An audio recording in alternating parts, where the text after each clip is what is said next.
Edmonton Transit LRT system, or light rail transit, first opened in 1978 to coincide with the Commonwealth Games, which were held in the city. Edmonton was the first city in North America with a population under 1 million to have such a system put in.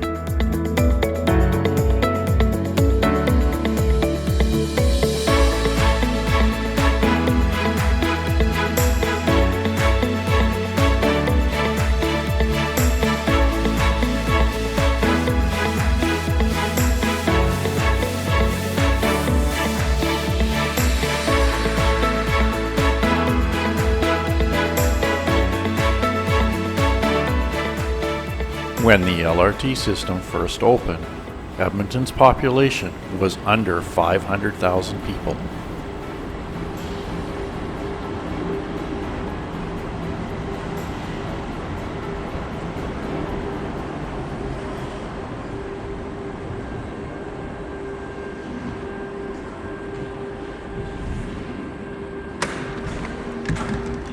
Belvedere Station.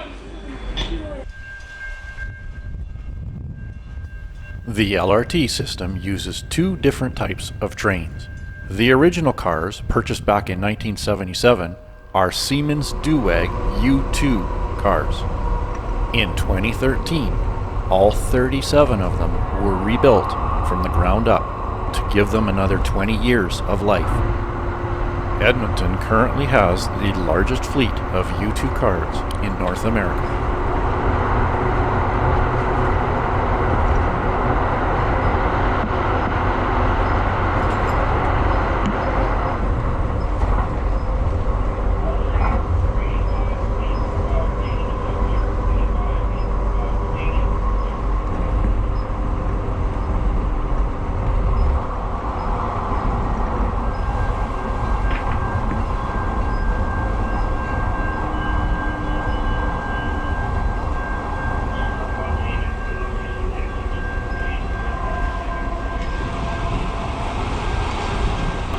Belvedere Station.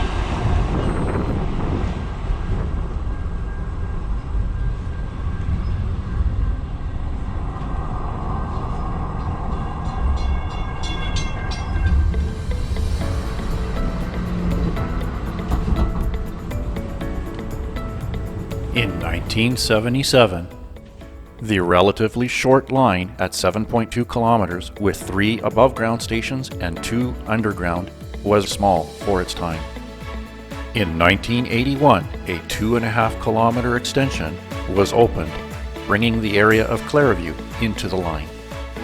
In 1983, 2 more underground stations in the downtown core were opened up, Bay and Corona. And then in 1989, another underground station was added, Grandin Station, located near the legislature buildings. In 1992, the LRT crossed the river for the first time, to University. This LRT station is the deepest in the LRT system, at nearly 5 stories below the surface. After a fairly long gap, in 2006, the new Health Sciences Center station opened up. In 2009, McKernan, Belgravia, and South Campus stations opened, and then following the next year in 2010, Southgate and Century Park also opened. That line was named the Capital Line, and in 2015, the Metro Line finally opened, connecting the downtown core to Nate and Grant McEwen as well as Rogers Place. As this line continued to grow, the city of Edmonton purchased another 57 Siemens SD-160s.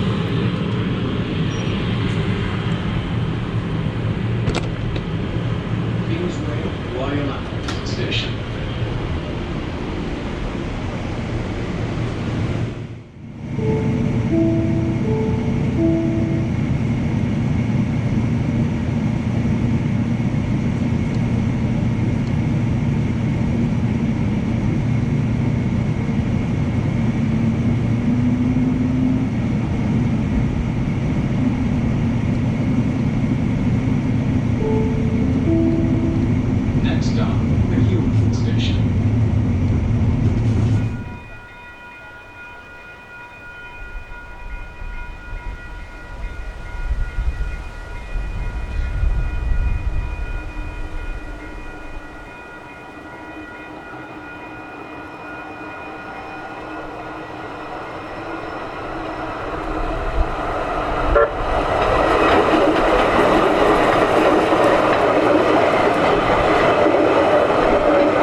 In Edmonton's underground stations, most of them have a different theme in each one, easily recognizable. Some have park benches, some have lampposts, other paintings, and some even have chandeliers hanging from the ceiling.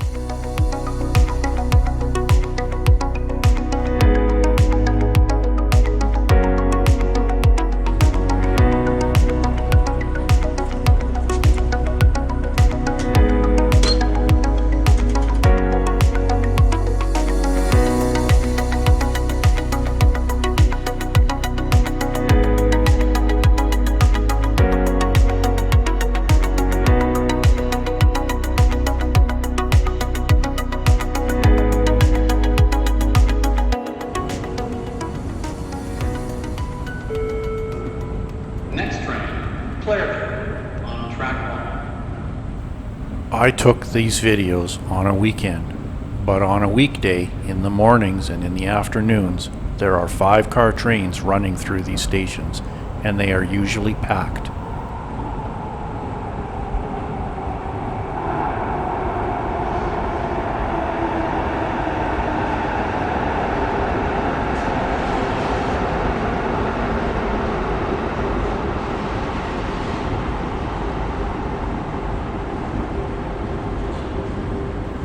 During the weekdays, trains start running at 5 a.m. and at their peak schedules are running every 4 minutes apart.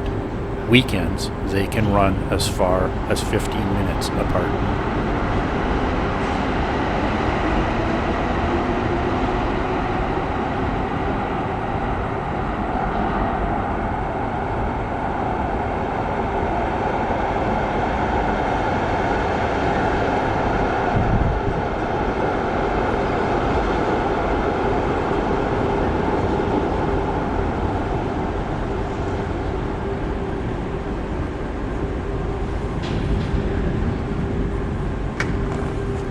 Grandin Station, Government Center.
In 2008, for the 100th anniversary of Edmonton Transit, I had the opportunity to take a tour of the D.L. MacDonald LRT garage.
stop, University Station.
In 2018, the City of Edmonton and Edmonton Transit embarked on its largest LRT expansion project to date.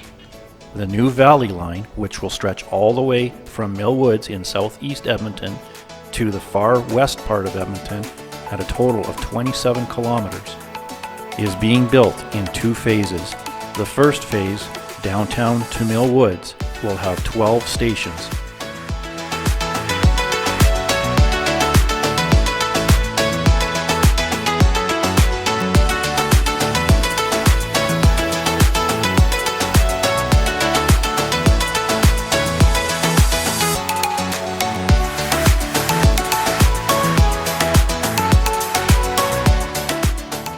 The Valley Line will cross the river on a brand new bridge and then climb out of the river valley towards the neighborhoods.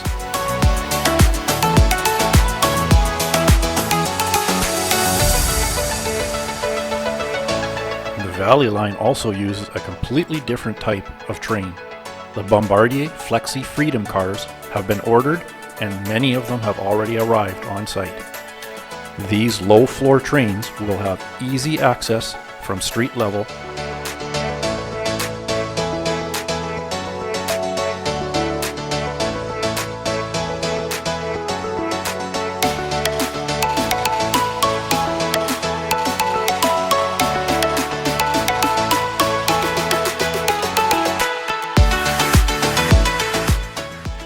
There is also an elevated section of rail with a large station, including a park and ride located at the midpoint. The first phase of this project will be complete in summer of 2021. The second phase from downtown to the west end of the city is scheduled to be completed in around 2026. Once the Metro Line, the Valley Line, and the Capital Line are complete, Edmonton will have coverage in all four corners of the city and into St. Albert.